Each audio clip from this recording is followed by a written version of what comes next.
നമസ്കാരം. ജനുവരി 18 മുതൽ ആരംഭിച്ച് ഫെബ്രുവരി 3 വരെ നീണ്ടു നിൽക്കുന്ന മാഘമഹോത്സവം എന്നൊരു മഹത്തായ ഒരു യജ്ഞത്തിൻ്റെ ഭാഗമായിട്ടാണ് ഞാനിവിടെ ഇന്ന് നിൽക്കുന്നത്.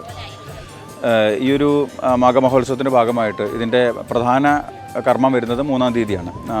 നോർത്തിൽ നിന്നുണ്ടായിരുന്ന ജൂനാഘാടയുടെ അഘോരി സന്യാസിമാർ, ഗുരുക്കന്മാരെല്ലാവരും ഇവിടെ സന്നിഹിതരായിട്ട് ആ കുംഭമേള നടത്തുന്ന ഒരു ക്രിയയിലേക്ക്. അപ്പോൾ അതിന് മുൻപ് 18-ാം തീയതി മുതൽ 3-ാം തീയതി വരെ ഉള്ള ചില കേരളീയമായ രീതിയിൽ ചില കർമ്മങ്ങളാണ് ഇവിടെ നടന്നുകൊണ്ടിരുന്നത്. അതിൽ പ്രധാനമായിട്ടും പല ജാതികളെ എന്നുവെച്ചാൽ നമ്മുടെ കേരളത്തിലുണ്ടായിരുന്ന സമുദായങ്ങളിലെ പല കർമ്മികളെ വെച്ചിട്ട് അവർ കർമ്മം ചെയ്യുന്നുണ്ട്. അപ്പോൾ എനിക്ക് കിട്ടിയ നിയോഗം എന്ന് വെച്ചത്, ഞങ്ങളുടെ നാട്ടിൽ ഭുവനേശ്വരി സമ്പ്രദായം എന്ന് പറയും. പണ്ടത്തെ മച്ചിൻ്റെ ഉള്ളിൽ നായർ, ഈഴവർ, എഴുത്തച്ഛന്മാർ തുടങ്ങിയിട്ടുള്ള അതിൽ യോദ്ധാക്കളായിട്ടുള്ള തറവാട്ടുകാരിൽ മച്ചിൻ്റെ ഉള്ളിൽ ആചരിച്ചുകൊണ്ടിരുന്ന ഭുവനേശ്വരി സമ്പ്രദായമാണ് ഞങ്ങളെ കിട്ടിയിരിക്കുന്നത്. അപ്പോൾ അങ്ങനെ ഒരു പൂജയാണ് ഇവിടെ അതിൻ്റെ നടത്തിക്കൊണ്ടിരിക്കുന്നത്. ഇതിനെ കളരി സമ്പ്രദായം എന്ന് പറയും. തിരുമാന്താംകുന്ന് കേന്ദ്രീകരിച്ചാണ് ഇതിൻ്റെ ശക്തിയെല്ലാം പോരുന്നത്. കൊടുങ്ങല്ലൂർ കേന്ദ്രീകരിച്ചിട്ടും തിരുമാന്താംകുന്ന് കേന്ദ്രീകരിച്ചിട്ടും രണ്ട് രീതിയിൽ ഈ കാളിയെ സേവിക്കുന്ന ഒരു പദ്ധതി ഉണ്ടായിട്ടുണ്ട്. അതിൽ മച്ചിനുള്ളിലും കളരിക്കുള്ളിലും ആചരിക്കുന്ന രീതിയിലുള്ള ഭുവനേശ്വരിയാണ് ഇവിടെ നടന്നുകൊണ്ടിരിക്കുന്നത്. ഇത് പ്രധാനമായിട്ടും ഈ വിദേശ ശക്തികളുടെ ഒരു ഇടപെടൽ മൂലം, എന്നുവെച്ചാൽ ഡച്ചുകാരുടെ കാലം തൊട്ട് പോർട്ടുഗീസുകാരുടെ കാലം തൊട്ട് ഈ വിദേശ ശക്തികളോട് ഏറ്റുമുട്ടി നമ്മുടെ ഒരുപാട് യോദ്ധാക്കൾ ഇല്ലാതായിട്ടുണ്ട്, തറവാടുകൾ ഇല്ലാതായിട്ടുണ്ട്. ഒരുപാട് നമ്മുടെ നാടിനെ കീഴടക്കാൻ വേണ്ടിയിട്ട് ഒരുപാട് കുഴിക്കളരികളെ തകർത്തി ഇല്ലാതാക്കിയിട്ടുണ്ട്. ആ കുഴിക്കളരി സമ്പ്രദായം ഇല്ലാതായതോടുകൂടി നശിച്ചൊരു വിദ്യയാണ് കേരളത്തിലെ ഭുവനേശ്വരി വിദ്യ. കോട്ടയത്തിന് അങ്ങോട്ട് ഇതിനെ കളരി ശാസ്താവിൻ്റെ വിദ്യയായിട്ടാണ് കണ്ടുകൊണ്ടിരുന്നത്. അപ്പോൾ ശാസ്താക്കളെ മുഴുവൻ ഇടിച്ചു നിരത്തി അതിൻ്റെ കുഴിക്കളരി തകർത്ത്, അതുപോലെ തന്നെ വടക്ക് ഭാഗത്ത് നമ്മുടെ മധ്യ കേരള ഭാഗത്തും ഇതുപോലെ കുഴിക്കളരികളെ തകർത്ത് അതിൻ്റെ ശക്തികൾ ഇല്ലാതാക്കിക്കൊണ്ടാണ് വിദേശ ശക്തികൾ നമ്മൾ പൂർണ്ണമായിട്ടും കീഴടക്കിയത്.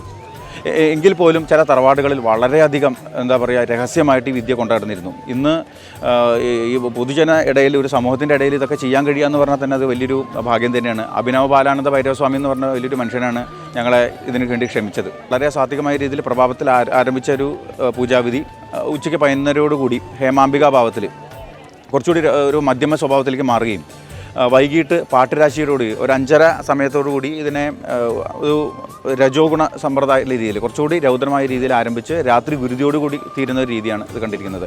ഇതിന് പ്രധാനമായും ആയുധങ്ങളെയാണ് ഉപാസിക്കുന്നത്. ദേവി ആയുധ രൂപത്തിലാണ് ഇവിടെ പ്രതികരിക്കുന്നത്.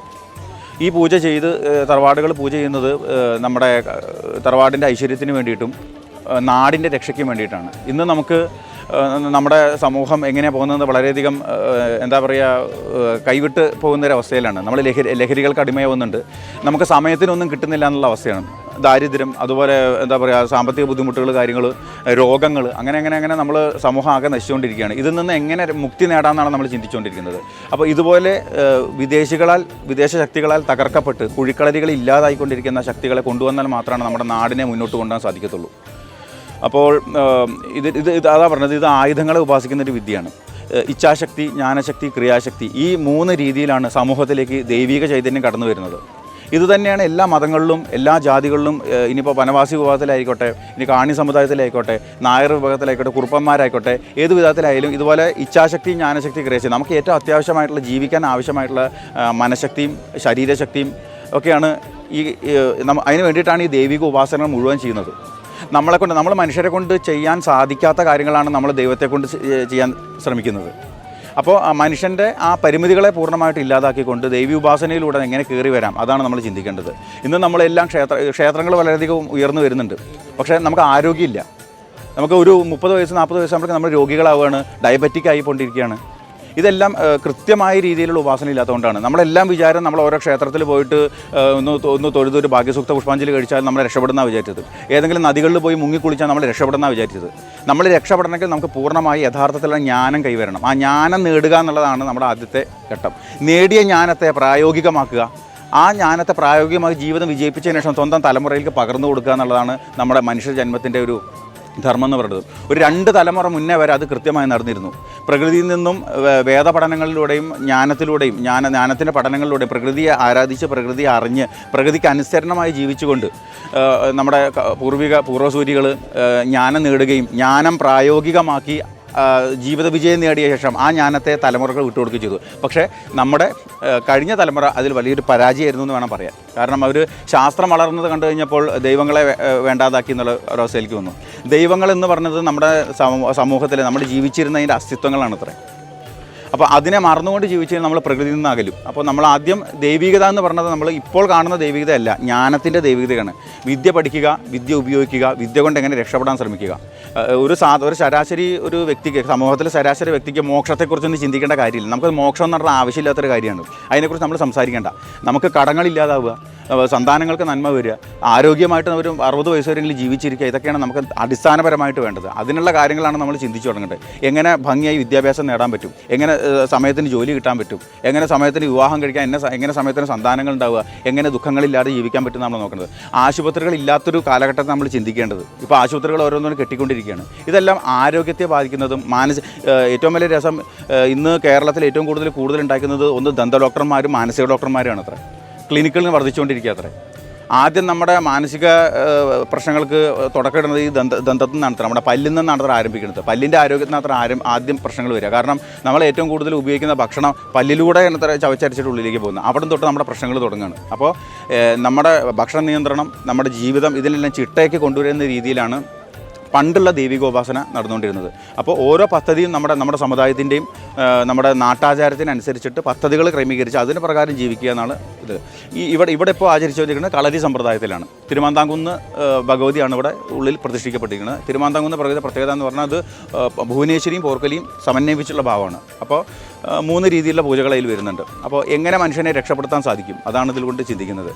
ഇങ്ങനെയൊരു അവസരം എനിക്ക് കിട്ടിയത് ഞാൻ വളരെയധികം സന്തോഷിക്കുന്നു. എന്നെ സംബന്ധിച്ച് 18 കൊല്ലത്തോളം എൻ്റെ ഗുരുനാഥൻ്റെ കൂടെ നിന്ന് ആ ഗുരുനാഥൻ്റെ മരണശേഷമാണ് ഞാനിപ്പോൾ ഒന്ന് പുറംലോകം കണ്ടു വന്നിരിക്കുന്നത്. അപ്പോൾ ഞാൻ തുടങ്ങിയപ്പോൾ തന്നെ എനിക്ക് ഇങ്ങനത്തെ ഒരു അവസരം കിട്ടി. വളരെയധികം സന്തോഷം.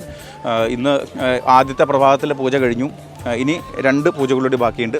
ഈ പൂജ ചെയ്ത് അതിൻ്റെ പൂർണ്ണമായ പ്രസാദവും കാര്യങ്ങളും ജൂനാഘാട അദ്ദേഹത്തെ യജമാനായിട്ടുള്ള ആനന്ദവനം സ്വാമിക്ക് കൈമാറി അത് അദ്ദേഹം സമൂഹത്തിലേക്ക് കൊടുത്ത് സമൂഹത്തിനെ എങ്ങനെ ഉദ്ധരിക്കാമെന്ന് അവരത് ചിന്തിച്ചുകൊണ്ടിരിക്കുന്നത്. അപ്പോൾ അതിലേക്കൊരു ഭാഗഭാക്കാവുക എന്നുള്ളതാണ് ഇപ്പോൾ ഏറ്റവും എനിക്ക് കിട്ടിയൊരു നിയോഗം. അത് ഞാൻ വളരെയധികം സന്തോഷിക്കുന്നു.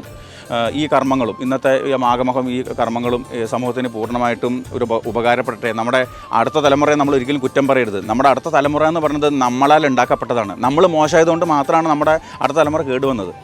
നമ്മളാരും ലഹരി ഉപയോഗിച്ചിട്ടുണ്ടായിരുന്നില്ലല്ലോ ഇത്തരം കാലത്തിനിടെ. അവരെന്തുകൊണ്ട് ലഹരി ഉപയോഗിക്കുന്നു? നമുക്കതിനെ തടയാൻ പറ്റാഞ്ഞിട്ടല്ലേ? ഒരു കുടുംബത്തിൽ ഒരു ആൺകുട്ടി മദ്യപിച്ച് വീട്ടിലേക്ക് കയറി വന്ന സമയത്ത് അവൻ്റെ അമ്മ അറിയാതെ ഇരിക്കുന്നുമില്ല. ആ അമ്മ ആദ്യമായിട്ട് അതിനെ എതിർക്കാതിരുന്നുകൊണ്ട് മാത്രമാണ് സ്ഥിരമായി മദ്യപാനിയായി മാറിയത്. അപ്പോൾ നമ്മുടെ അമ്മമാർക്ക് വേണ്ടത് ദൈവിക ചൈതന്യമാണ്. ദുർഗയുടെയും ഭദ്രകാളിയുടെയും ഒക്കെ ചൈതന്യമാണ് നമ്മുടെ അമ്മമാർക്ക് വേണ്ടത്. വേണ്ട, എൻ്റെ കുടുംബത്തിൽ ഇത് വേണ്ടാന്ന് പറയാനുള്ള ആ ഒരു അധികാരവും ആ ശക്തിയാണ് നമ്മുടെ അമ്മമാർക്ക് വേണ്ടത്. അപ്പോൾ അതിനാണ് നമ്മൾ ശ്രമിക്കുന്നത്. എല്ലാവരും ഇതിൽ എനിക്ക് ഈ അവസരത്തെ പറയാനുള്ളതെന്ന് വെച്ചാൽ എല്ലാവരും അവനവൻ്റെ പരദേവതയെ ഉപാസിക്കുക. ബാക്കി നമ്മൾ യാത്ര ചെയ്യുന്നത് മുഴുവനും ടൂറുകൾ മാത്രമാണ്. ശബരിമലയ്ക്ക് പോകുന്നു, ഗുരുവായൂർ പോകുന്നു, കുംഭമേളയ്ക്ക് പ്രയാഗിൽ പോകുന്നു. അത് വെറും ടൂറ് മാത്രമാണ്. നമുക്ക് അവിടെ പോയാൽ ഒന്ന് കാണാൻ മാത്രമേ പറ്റൂ, അനുഭവിക്കാൻ പറ്റത്തില്ല. പക്ഷേ നിങ്ങളുടെ കുടുംബത്തിരിക്കുന്ന നിങ്ങളുടെ പരദേവത, അതാണ് നിങ്ങളുടെ ഏറ്റവും വലിയ ശക്തി എന്ന് പറയുന്നത്. അതിനെ വിടാതെ അതിൻ്റെ അതിൻ്റെ വിധാനം മാറ്റാതെ, ഞാൻ പറയാൻ കാരണം പല തറവാടുകളും ബലിയോട് കൂടിയുള്ള പൂജകളുണ്ട്, മാംസം മദ്യം വെച്ചുള്ള പൂജകളുണ്ട്. നമ്മളൊരു കാലഘട്ടത്തിൽ അതെല്ലാം ഒഴിവാക്കിക്കൊണ്ട് ദേവിയുടെ മുമ്പിൽ വലിയ സാത്വികന്മാരായിട്ട് നിൽക്കുകയാണ്. അതിൻ്റെ ഒന്നും ആവശ്യമില്ല. നമ്മൾ എന്താണോ കഴിക്കുന്നത്, നമ്മൾ എന്താണോ ആചരിക്കുന്നത്, അത് തന്നെയാണ് ദേവിക്ക് സമർപ്പിക്കേണ്ടത്. നമ്മൾ എന്താണോ അതാണ് നമ്മുടെ പരദേവതയ്ക്ക് സമർപ്പിക്കേണ്ടത്. എല്ലാവരും അവനവൻ്റെ പരദേവതയിലേക്ക് വന്ന് പരദേവത ഉപാസനയിലൂടെ ഐശ്വര്യം സമൃദ്ധി സ്വയം നേടേണ്ടതാണ്. ഈയൊരു മാഘമഹം എന്ന ഈ ഒരു വലിയൊരു ഒരു യജ്ഞം അത് പൂർണ്ണമായിട്ടും സമൂഹത്തിലേക്ക് ഉപകാരപ്പെടട്ടെ.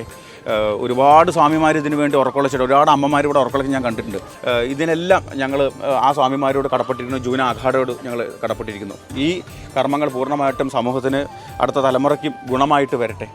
നമഃശിവായ.